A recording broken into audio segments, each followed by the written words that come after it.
Hola, ¿qué tal? Buenos días. Bienvenidos al Instituto de Estudios Superiores Rosario Castellanos, plantel GAM. En esta ocasión vamos a ver los contenidos y la actualidad de este libro, que es Los 5 sentidos del periodista, de Ryszard Kapuscinski. Para esta ocasión nos acompaña el profesor Jesús Salazar. Profesor, gracias por aceptar esta invitación y por coincidir nuevamente en este espacio. Gracias a ti, Jorge, y por supuesto a los alumnos que están aquí presentes. Hay que decirlo, darle los respectivos créditos a quienes organizaron el presente evento. Y aunque somos prácticamente del grupo 301 de la asignatura Teorías de la Comunicación, los clásicos, del campus Gustavo Amadero, evidentemente para nosotros es un motivo de regocijo el hecho de estar abordando un tema tan relevante y un autor de suma importancia para quienes ejercemos el periodismo, pero también para quienes están desde luego ocupando ya un lugar dentro de instituciones de educación superior, como es el caso concreto. Y sobre todo, un autor que a mí en lo particular no solo me llama poderosamente la atención, me conmueve y siempre ha sido para mí un referente dentro de mi carrera y desde luego complacido de estar aquí presente, Jorge. Así es que iniciamos. Correcto. Para introducir este libro, en este caso voy a permitirme leer una breve introducción, ya que, bueno, me es obligatorio mencionar que forma parte de una serie de publicaciones surgidas a raíz de la creación de la Asociación para un Nuevo Periodismo Iberoamericano. Esta publicación vio la luz en el año 2003, se imprimió en México por el Fondo de Cultura Económica y pertenece a la serie Libros del Taller, dentro de la que podemos encontrar nombres como La invención de la crónica de Susana Rodker, Técnicas de investigación de Daniel Santoro y El zumbido y el moscardón de Javier Darío Restrepo. Dicha serie fue dirigida por Tomás Eloy Martínez, autor, entre otros títulos, de Santa Evita, la novela de Perón y El vuelo de la reina. Ya entrando a la carne y la sangre del libro, me parece necesario mencionar lo que considero es la tesis de este libro, que consiste, desde mi punto de vista, en que el oficio periodístico se va desdibujando, es decir, se va perdiendo, pero con él también se va perdiendo cierta aura, esto debido a los cambios tecnológicos y económicos, y que me parece que Ryszard Kapuscinski a lo largo de los 4 capítulos va a ir tratando de ejemplificar por qué se va perdiendo el oficio, por qué se pierde esta aura y por qué hoy nos encontramos en una situación en donde se pierden o ya no tenemos las grandes figuras del periodismo, y a la vez lo que tenemos ahora es un gran ejército industrial de reserva, un poco desde la teoría marxista, con respecto a los nuevos medios o los medios de comunicación. No sé si está de acuerdo con esta tesis, profesor. Bueno, nuevamente muchísimas gracias, bienvenidos. De acuerdo al preámbulo que hace Jorge, hay una parte sumamente interesante. No digo que del todo sea ciertamente en específico la cuestión inherente a lo que mencionó del marxismo. Ahí no quisiera entrar tanto en esa polémica, en ese debate, pero sí comparto precisamente lo que señala con relación en estricto sentido a lo que es el ejercicio periodístico. ¿Qué relevancia tiene estudiar a Ryszard Kapuscinski, recordarlo en estos tiempos? Ese es el medio de esta charla, porque sobre todo quienes estamos estudiando las teorías de la comunicación, los denominados clásicos, quienes vamos a ser los futuros periodistas y quienes ya estamos ejerciendo el periodismo, sabemos de la importancia del legado de estos autores. ¿A qué legado me refiero? Precisamente uno de estos textos tan emblemáticos tiene que ver con la reflexión del periodismo que se hacía en esa época cuando no existían las tecnologías de la información y la comunicación. ¿Por qué existió toda una estirpe de periodistas de renombre que hicieron grandes obras, que le dieron la vuelta al mundo literalmente, en donde ellos no tenían los recursos de allegarse de información y además tenían el compromiso de confirmarla, de corroborarla? Los 5 sentidos, que precisamente es la obra que nos ocupa, tienen que ver con el estar, ver, oír, compartir y pensar. El día de hoy, o al día de hoy, el concepto que, por ejemplo, Ryszard Kapuscinski, no me quiero desviar porque vamos a ir por partes, maneja acerca de lo que era el nuevo periodismo, es muy interesante, porque además el nuevo periodismo fue un concepto que surgió en los Estados Unidos en otro momento totalmente diferente. La disyuntiva actualmente para nosotros, y yo se los he dicho a los estudiantes, no solamente en este instituto, sino en otros espacios, es que no podemos confiarnos o centrarnos en las nuevas tecnologías, en nuestros dispositivos, no poseen la verdad absoluta. De hecho, ni en esta época, a pesar de que no se tenía esta capacidad precisamente para poderse trasladar. Y Ryszard Kapuscinski fue un visionario porque también habló de lo que es la globalización en su momento, a pesar de que en esa época todavía no se tenía un concepto como tal. Entonces en eso reviste la importancia. Una de las ofertas que se maneja desde las instituciones universitarias tiene que ver qué ofrecemos nosotros en este ámbito de la globalización, qué periodismo, qué comunicación vamos a llevar de México para el mundo, qué es lo que vamos a trasladar, cuáles van a ser nuestras herramientas para indagar, investigar, proporcionar información, pero además analizarla bajo un contexto en donde tampoco se pierdan los cánones de acercarnos. Algo muy interesante, Jorge, que tenía Ryszard Kapuscinski, es que independientemente de la objetividad o subjetividad de los medios de comunicación, él hablaba en torno al periodista que no podía desvincularse de su capacidad de ser humano. Y en ese entorno, él señalaba a Ryszard Kapuscinski que los seres humanos como tales sentimos y no podemos pasar desapercibidos ante diversos escenarios. Es una cosa sumamente interesante, pero a la vez en donde pone en medio a la coyuntura y en la frontera de la responsabilidad también de los periodistas. Es decir, él se encargó de cubrir diversos eventos armados a lo largo del mundo.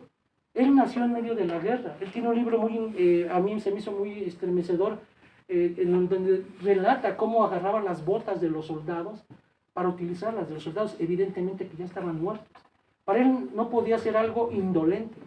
Un periodista que marcó toda una época a nivel mundial y que por supuesto nos deja este legado para reflexionar, que está muy vigente. Y pues continuamos en el orden de la disertación. Me parece bien correcto, y justamente únicamente para terminar esta breve introducción, pues me gustaría pedir un poco de comprensión, tal vez si esa fuese la palabra, ya que el libro como tal pues ya está a punto de cumplir 20 años. Me parece que ha envejecido de manera muy correcta, es muy vigente, y únicamente situaciones, pero que ya son situaciones tecnológicas que podríamos reclamarle un poco, sería la situación con el periodismo en entornos digitales y esta irrupción de lo que se conoce como el periodismo 3.0, que en ese momento ni siquiera se pensaba. En ese sentido, profesor, le cedo la palabra para iniciar con la disertación de los capítulos de este libro, que son los 5 sentidos del periodista. Bueno, bien, de acuerdo a este orden que nos trazamos, por el debido respeto también al auditor y darle una secuencia evidentemente a nuestra charla que no sea dispersa, la parte con la que, independientemente de este preámbulo que es necesario para estar inmersos dentro de la obra del maestro Ryszard Kapuscinski, inicio con esta breve disertación en torno a lo que él consideraba el oficio periodístico. Son básicamente 4 los elementos que él considera en este libro, entre ellos el oficio periodístico, que es al que voy a hacer alusión. ¿Cómo concebía Ryszard Kapuscinski el oficio periodístico? Debo de iniciar con una frase que a mí la tengo grabada desde la primera vez que la leí, incluso que la escuché por parte de un profesor de la universidad muy entrañable, el doctor Edgar Liñán Ávila. Y Ryszard Kapuscinski decía que los periodistas, los cínicos no sirven para el periodismo, acerca del oficio periodístico. Pero el cinismo, él no lo veía de una manera peyorativa, es decir, no decía que si alguien tenía cierta indolencia o cierta falta de capacidad o comprensión, no servía para el periodismo. Por el contrario, ser periodista para él tenía que involucrarse en todo un entorno. Para él el oficio periodístico tenía que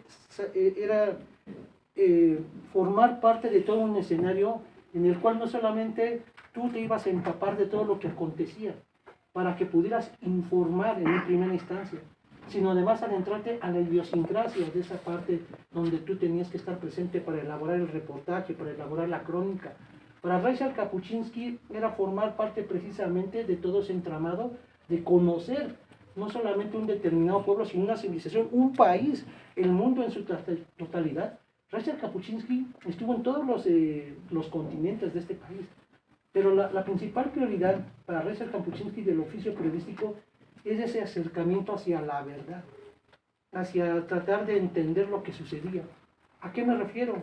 Si él elaboró un reportaje en torno al fútbol, en torno a muertos que hubo, precisamente por un fenómeno inherente a la pasión que desbordaba un juego de esta naturaleza, que en México no nos resulta ajeno. Imagínense en los años en los que él les escribió. Él no cree en estricto sentido en la objetividad, por la cuestión precisamente que señalé hace un momento, en la que nosotros los seres humanos no podemos pasar inadvertidas masacres, por ejemplo, que le tocaron vivir en África. Son cosas que se cuentan de una manera aparentemente muy sencilla, pero vivirlas, estar en medio de ellas, es lo que pasa con los periodistas que actualmente, o no actualmente, casos concretos de un José Reveles, Marcela Turati, Ana Lilia Pérez, han narrado el terror que se vive en este país con las desapariciones forzadas. Nos hemos enterado precisamente de situaciones muy lamentables a través de nuestros compañeros periodistas. Rachel Kapuscinski trata de desentrañar precisamente las historias a través de acercarnos a la parte más verídica de todo lo que acontece, no precisamente a través de la objetividad, sino sobre todo indagando, investigando. Él decía que incluso de una foto, de una simple foto, se podía tomar como una fuente de información que nos podría dar en ese momento datos específicos para encontrar el hilo conductor de una determinada historia. Para él el oficio periodístico no tenía que ver con esta idea de protagonismo. ¿A qué me refiero por protagonismo? Que el periodista no tenía que ser el principal personaje de la historia, sino quienes estaban viviéndola. Darle voz a los que no tienen voz. Darle precisamente ese sentido de lo que significaba, de que el mundo entendiera qué sucedía en un entorno. Eso es una cuestión tan maravillosa, porque gracias precisamente a sus textos nosotros nos pudimos enterar de poblaciones que al menos su servidor desconocía, de situaciones que ahí se desarrollaban. Pudimos conocer la vida de uno de los personajes más misteriosos que hubo en la humanidad, que fue el Ayatollah Khomeini, imagínense. Entrar precisamente a un lugar tan escabroso. A Rachel Kapuscinski lo sacaron del paredón cuando lo iban a fusilar por espionaje. ¿Y por qué lo hacía así? No tanto por espía, sino porque él quería estar dentro de la historia inmerso. Quería formar parte, ser testigo, y en eso Rachel Kapuscinski era muy celoso de no tergiversar las historias, de no tergiversar alguna situación que pudiera comprometer incluso la vida de una comunidad, sino todo lo contrario. Aunque él no lo decía en esas palabras, para él el periodismo tenía que ver con esta palanca de transformación social, en el hecho de denunciar, sin que esto fuera un artículo ni un ensayo, aunque él escribió artículo y escribió ensayo, una historia que pudiera cambiar al mundo, que pudiera cambiar esa localidad. Eso es a grosso modo lo que significa o lo que representaba el trabajo de Rachel Kapuscinski y sobre todo lo que él concebía como el oficio periodístico, sobre todo en una época en donde nosotros hemos hablado desde el punto de vista teórico de los aspectos centrales al hacer periodismo, que es a través de la precisión, concisión y claridad.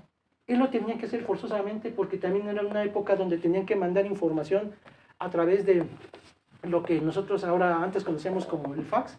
Ellos lo hacían así, una especie de telégrafo, en donde también cada palabra costaba dinero. Y aunado a ello tenía que ser súper rápido para que llegara con lo que también nosotros conocemos como la oportunidad en el periodismo. Debo decirles, con esto cierro esta primera intervención con relación al oficio periodístico para cederle la palabra a Jorge y si me lo permites, al término de nuestra participación, también cederles la palabra a los compañeros para alguna pregunta o comentario, serán bienvenidos. Adelante, Jorge. Bueno, retomando esta idea del periodismo de 24/7, que me parece que también es una propuesta que él hace desde un inicio. Ya para cuando pasamos al capítulo 2, me parece que va a retomar parejas dicotómicas y va a hablar justamente de lo verdadero y de lo interesante. Y va a colocar en esta situación de lo verdadero justamente todos estos elementos, conceptos, ideas que nos llevan a esta búsqueda de la verdad, que la verdad también se construye, ¿no? Claro. Pero bueno. Y lo interesante lo va a relacionar justamente con la mercantilización de la información, es decir, la irrupción de otros medios masivos y medios donde se busca justamente a veces el morbo, el TikTok, todas estas cosas que vemos ahora y que no necesariamente son la verdad y que nos van desligando justamente también de la participación política y de lo político, que eso también me parece que lo va desdibujando ahí ya con esta irrupción de los nuevos medios. También una cosa que me parece, y eso es una frase que me gustó mucho del libro, cuando menciona que justamente a partir de todos estos cambios en los medios, pasamos justamente de una ética de la verdad a una ética de la ganancia. Y eso me parece que también es bien lapidario, justamente por la situación que vivimos actualmente con muchos medios de comunicación. Hay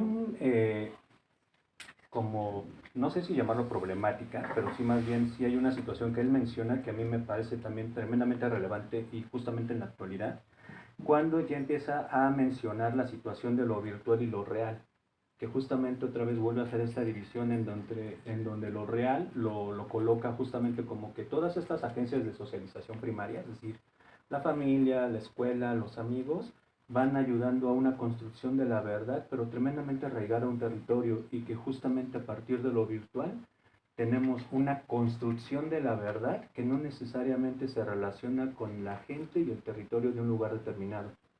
Y que eso también me parece que lo que está haciendo es ahora una especie de síntesis hegeliana, en donde hay las verdades, ¿no? O que también da lugar a lo que hoy conocemos como la posverdad. Sí, es que, perdón que te interrumpa, haciendo un breve paréntesis, Raisa Kapuscinski, en torno a esto que mencionas, él trataba de sintetizarlo hablando de un concepto de ubicuidad dentro del periodismo.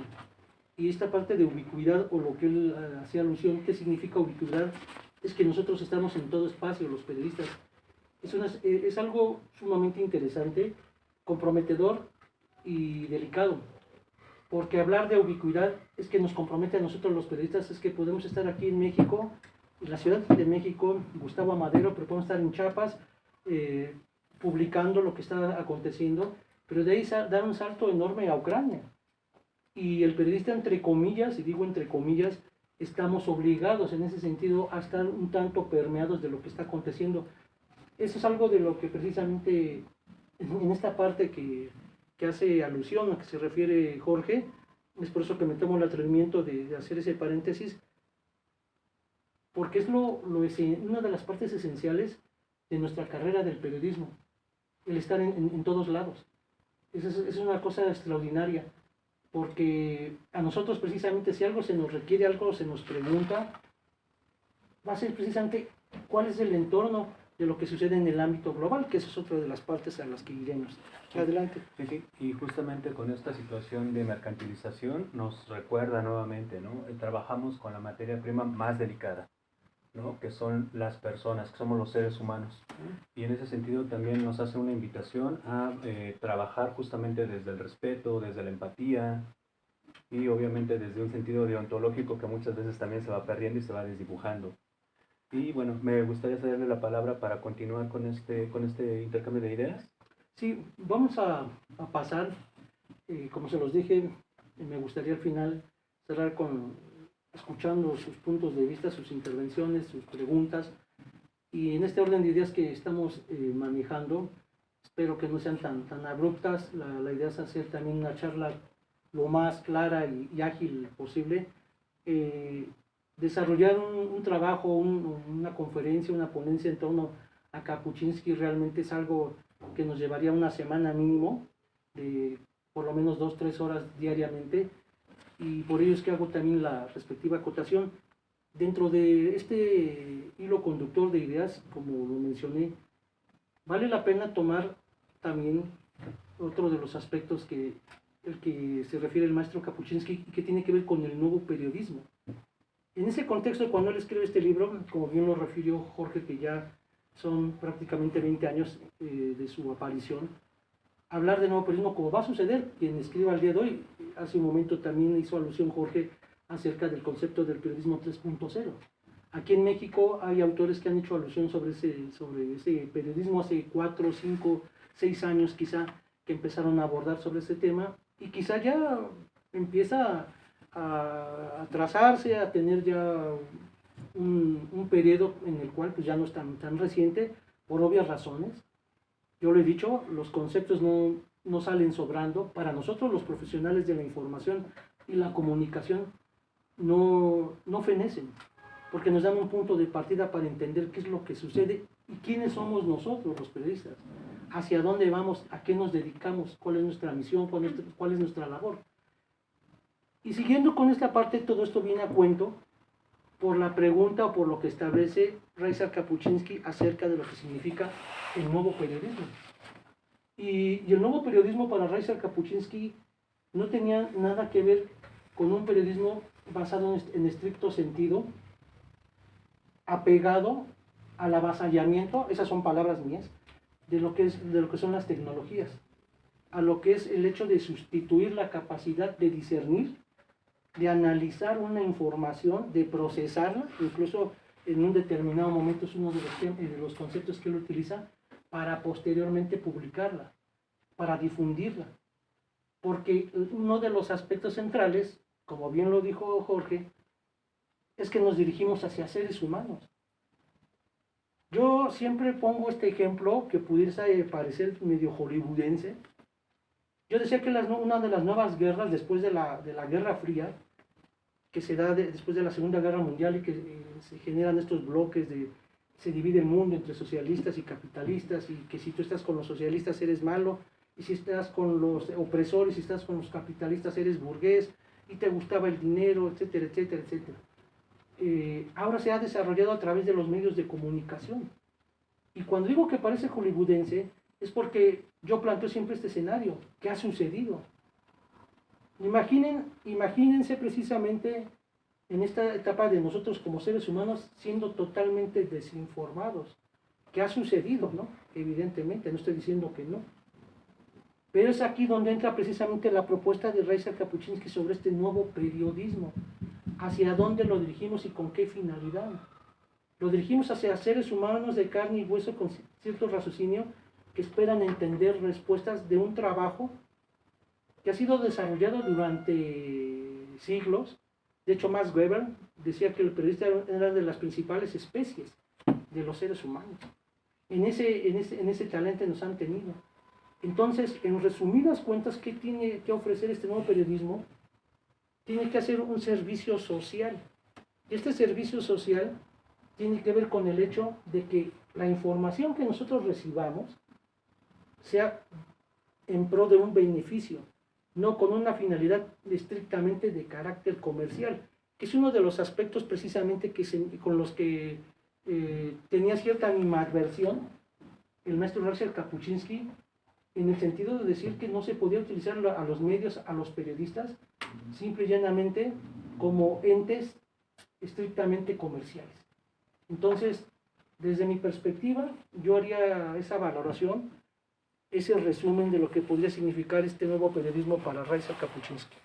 A modo de tratar de complementar justamente esta idea de nuevo periodismo, me parece importante tratar de rescatar justamente como todas las fuentes que da, porque aunque él no lo menciona como tal, me parece que sí ya está dando guiños a lo que podríamos entender como trabajos interdisciplinarios, y que me parece que el periodista tiene que apostar justamente a que inclusive la investigación tiene que ser con la construcción de objetos complejos o interdisciplinarios.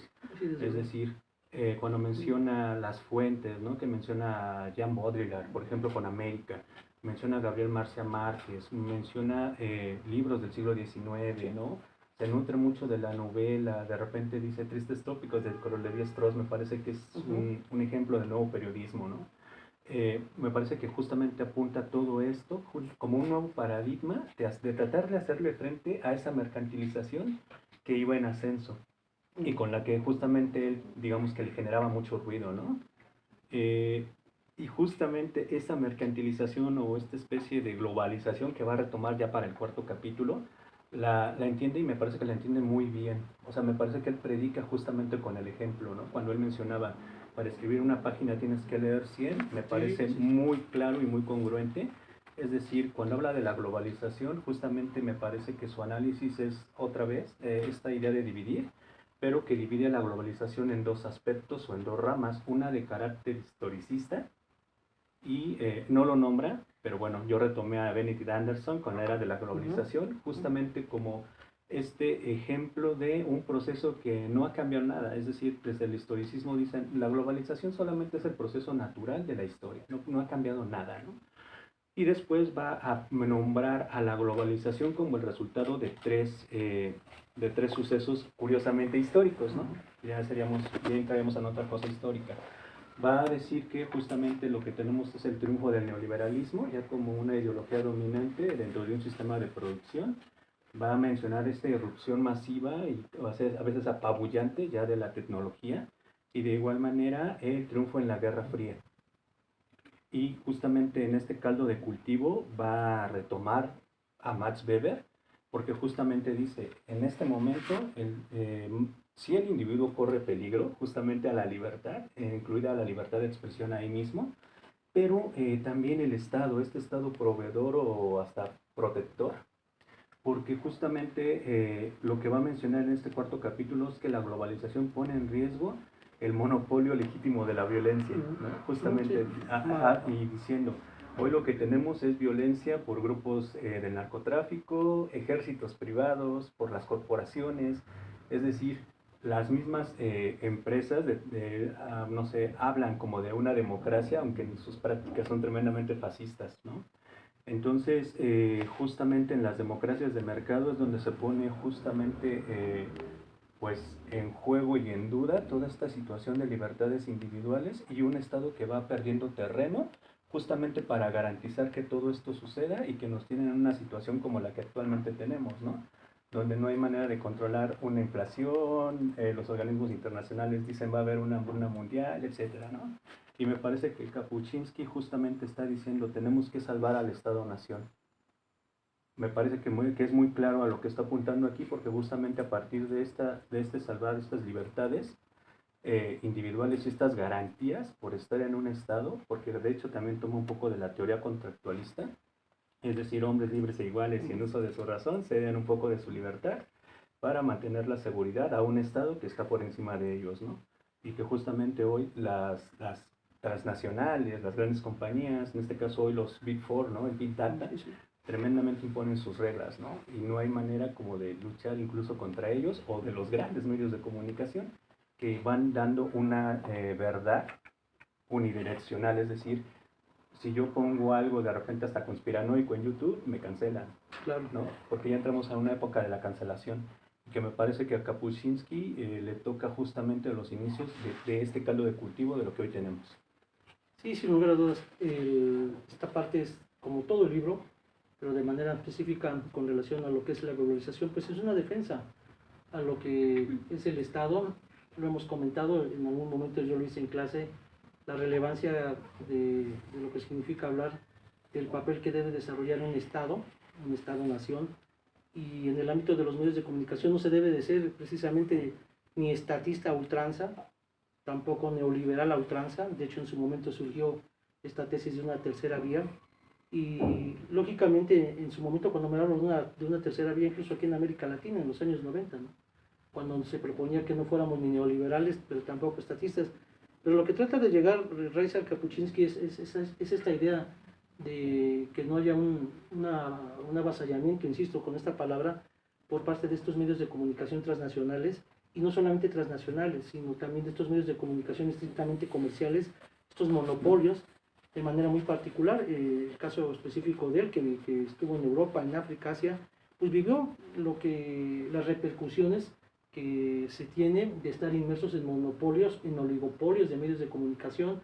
Aquí en México diría Raúl Trejo del Arbre que vimos precisamente una mediocracia sin mediaciones, un poderes salvajes, los medios de comunicación como poderes salvajes, por estas reglas o estas normas en las cuales todavía los medios de comunicación no se adaptan, no se ajustan, precisamente para que puedan ser también ellos más democráticos.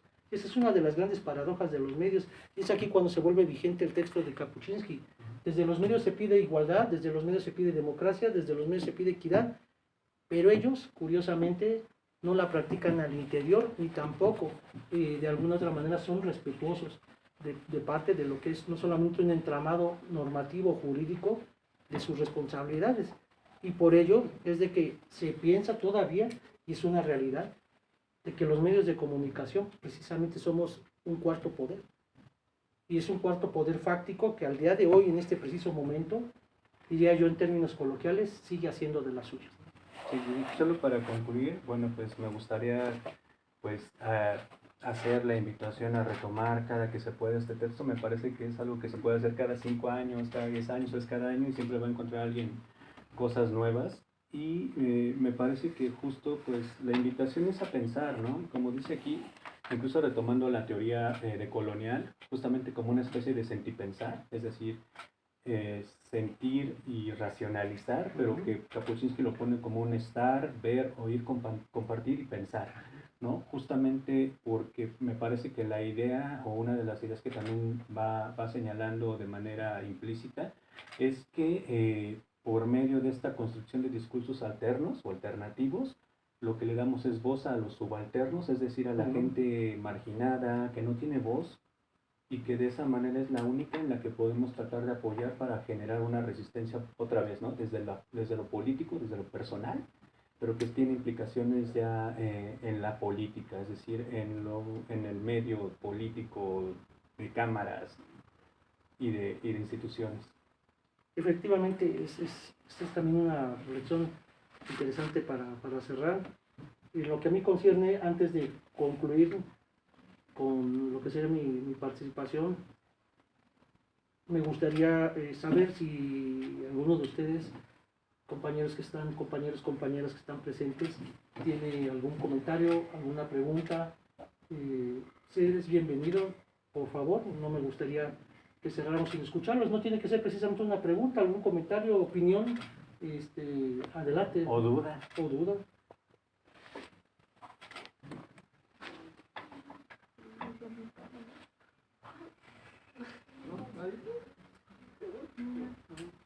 O alguna felicitación, reclamo, algo. También es bienvenido. Adelante, por favor. Bueno, pues yo sí los quiero felicitar, más que nada a mi compañero Jorge, porque sí es un libro bastante extenso y complejo, bueno, por lo menos para mí. Y sí los quiero felicitar porque manejaron el tema muy bien, y también mi compañero, entonces, pues eso. Muy bien, muchas gracias. Gracias, Dulce. ¿Alguien más? Muy bien, chicos. Pues yo solo cerraría esta charla, en primer lugar, recordando la frase que para mí, insisto, es lapidaria, es inolvidable, pero es ilustrativa y siempre la tengo presente. Los cínicos no sirven para este oficio, dijo Ryszard Kapuscinski. La han retomado diversos periodistas por el contexto de lo que para él significaba ser cínico. También con relación al vínculo que tuvo en cuanto al observar al poder desde su trinchera periodísticamente hablando, un ser excepcional. Palabras más, palabras menos, también decía que cuando un periodista prendía la lámpara, eso no lo dicen estos textos, estoy retomando ideas de algunos de sus otros libros, era como las cucarachas salieran y se escondieran. Qué metáfora tan interesante, en el sentido de esa capacidad, ese poder que tenemos nosotros los comunicólogos, que es algo que siempre les he dicho. Esto no significa que deambulemos con esta idea, con este estereotipo, con este arquetipo de que somos los todopoderosos, los que tenemos el derecho a denunciarlo todo. Es cierto que es parte de nuestra función, es cierto que nos toca también ser fiscalizadores, ser intermediarios entre el Estado, el poder y los ciudadanos, las organizaciones no gubernamentales, la sociedad civil, etc., etc. Pero sobre todo es una invitación también para que hagamos un periodismo de carácter, sí, crítico, pero sobre todo responsable, ético, como hace un momento se habló aquí de la deontología. Eso es lo más responsable y es lo que va a respaldar precisamente nuestra labor, y el día de mañana, incluso desde hoy, todo lo que firmemos precisamente tenga un peso. Y por otro lado, pues concluir agradeciéndole a Jorge Ortiz Salazar, creo que somos por ahí parientes lejanos. Gutiérrez, ya le cambié la piedra. Bueno, Gutiérrez, Ortiz, Jorge Ortiz, antes dije de Pineda, ¿no? Al compañero Adán Ángeles, que está por aquí, también en el audio. Obviamente Jorge hizo lo propio también, trayendo su respectivo equipo de video. Por aquí con los shootings también en la cámara, el lente brillante de Javier, compañero Javier, que también está aquí, y por supuesto a todos los que asistieron del grupo 301 de la licenciatura en Ciencias de la Comunicación, y de manera particular en esta asignatura que es Teorías de la Comunicación, los clásicos. Muchas gracias, compañeros, espero que haya sido de utilidad la presente charla y espero que continuemos viéndonos en este foro, no sé si dentro de este mismo semestre que ya está por concluir, pero pues posiblemente en el que sigue, ¿no? Diría Bunbury, pues por esta ocasión nos podemos despedir. Gracias.